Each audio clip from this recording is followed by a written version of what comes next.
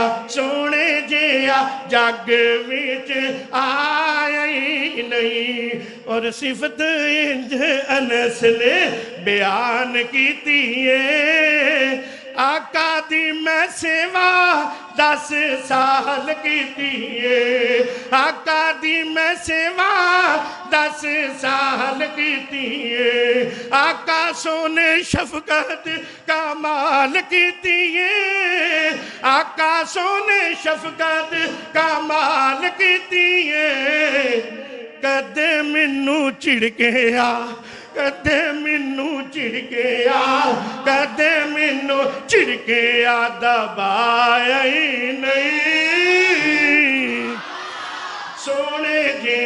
سونے جیا جگ وچ آیا ہی نہیں اور آخری جملہ تے میرا سلام ہے جدا دل کردہ اللہ مکے لے جائے مدینے لے جائے یہ جملہ سن کے تڑپ کے سبحان اللہ کہہ دینا فدا قرآن اللہ وچو قرآن اللہ بلو خزینہ ملیا شہراں وچوں مکہ تے مدینہ ملیا اے آلے مزہ نہیں آیا مرکز ابو حریرہ اہل حدیث اندر ہونے والے ہو دروگے والے دے رہن والے ہو جیڑا مکے مدینے دی عظمت سن کے اچھی کہے گا سبحان اللہ اللہ نو 2022 چی لے جائے تے جیڑا ہولی کہے یا چھپ کر کے بھئے اللہ نو 2023 وچ نے چلو 28 وچ لے جائے توجہ نا قرآن اللہ واللو خزینہ ملیا شہراں وچوں مکہ تے مدینہ ملیا شہراں وچوں مکہ تے مدینہ ملیا فدا نبیاں چوں نبی نگینہ ملیا فدا نبیاں چوں نبی نگینہ ملیا اور آنکھ وچ کوئی یارا اور آنکھ وچ کوئی سمایا ہی نہیں ماشاءاللہ واہ فدا تسی پھر